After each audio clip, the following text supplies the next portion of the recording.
Ah, hello, ladies and gentlemen, and everything in between. Welcome back to what's on the playlist today. Whew. Whew. Temperature spiked into the 90s today. Like 3 days ago, the heat was on.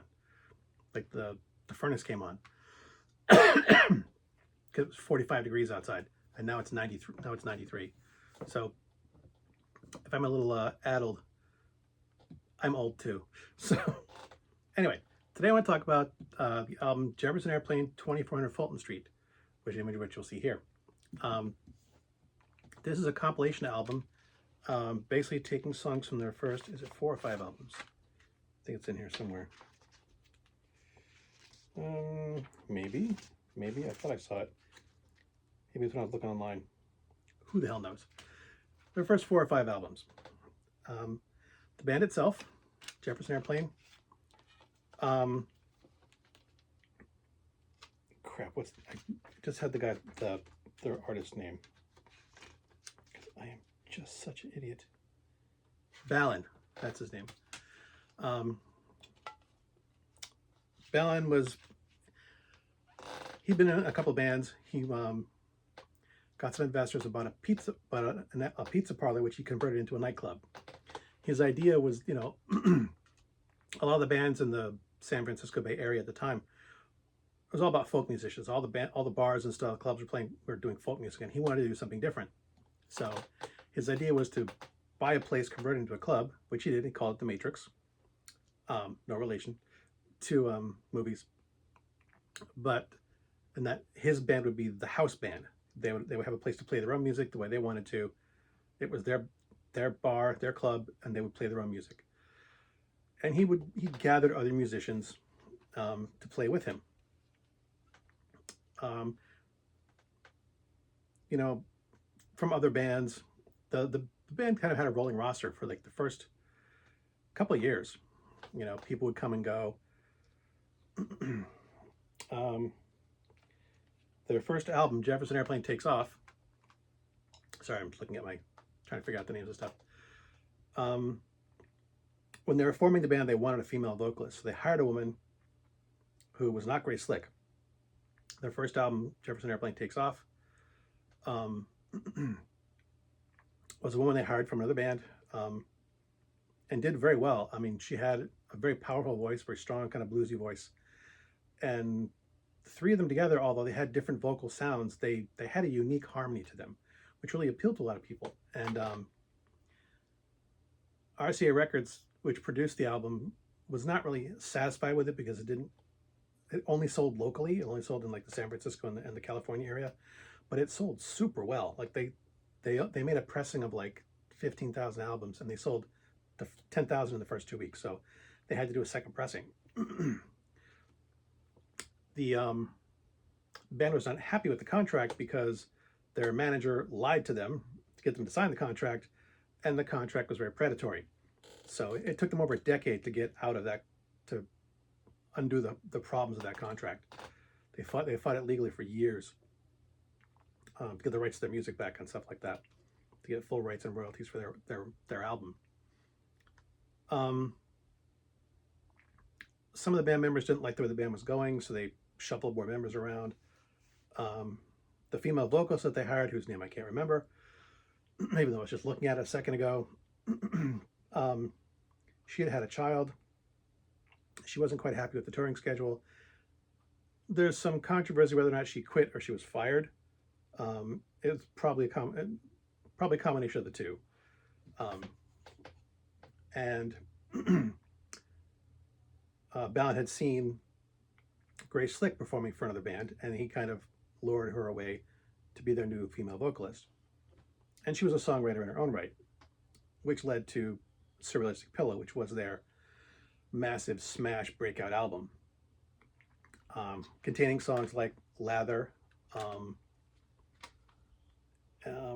was the other one? Oh, White Rabbit. I'd like to talk about those songs in particular because those are some of my favorites. White Rabbit, a lot of people think is about a psychedelic trip, and it kind of is, But Grace Slick herself had said that it's not just about taking acid, but it's about, looking at all the children's fairy tales, some of which were written by people who heavily use drugs. And it's like, all you people are surprised that your kids are trying drugs now when you fed them these fairy tales written by drug users, kind of thing.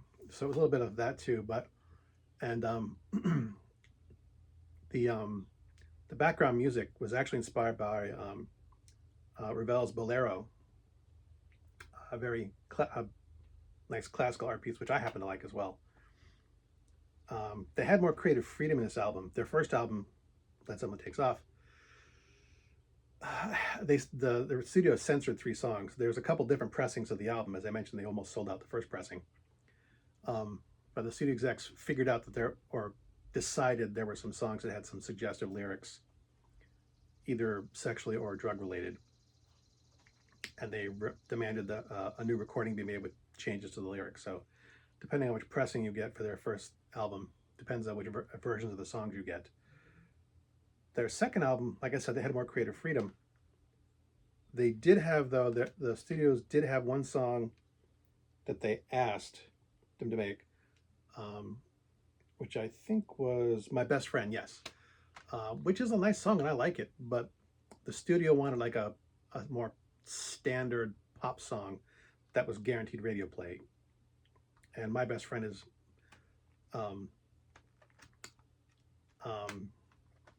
Jefferson Airplane's consent to do that. They weren't very happy with it, but they did it anyway. And it's a good song. I like it. As a compilation album,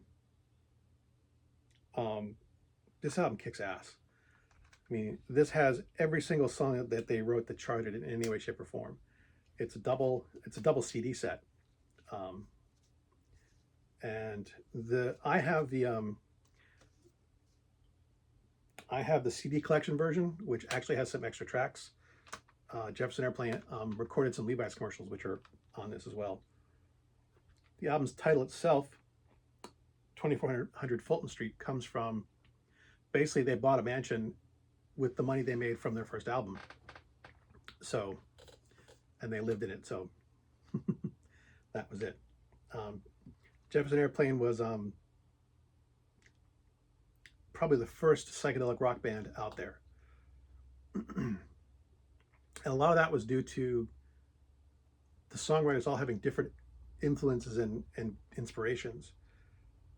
Ballin was more inspired by like blues. One of their guitarists was more of a jazz musician. Grace Slick had her own influences, so they all kind of threw everything into a pot, and out came this stuff, this psychedelic rock, which which identified, the late 60s, early 70s. They pretty much were at the shift between, the old 60s style sound of folk music straight into the hippie psychedelia. They were right there. They performed White Rabbit on, was it the Smothers Brothers show? It was either the Smothers Brothers or Ed Sullivan. And they were allowed to use all their psychedelic imagery. Like behind them was this, and also like they added studio special effects, all this weird colors and lights and shifting images, and they kind of got away with it. They were also a huge party band. Grace Slick in particular. Oh, I talked about White Rabbit. I didn't talk about Lather. The opening lyrics of Lather is Lather turned 30 years old today, and they took away all of his toys. That's a song. Grace Slick was having an affair with a drummer. And this was basically a song for him, like an old man at 30 and being told you can't play anymore. So Grace Slick did have affairs with a lot of her bandmates. She was a rock and roll queen that partied just as hard as the bad boys of rock and roll ever did, in every way, shape, and form.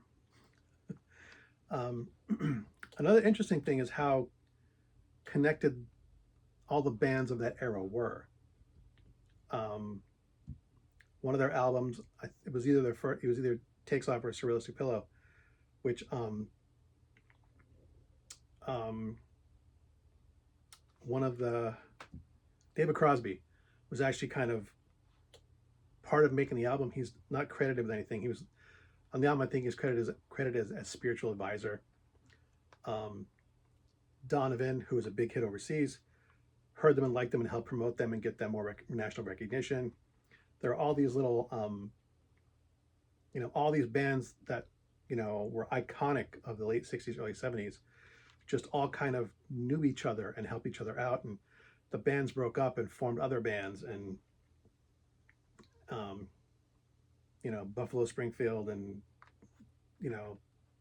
all these groups mixed and made a ton of great music.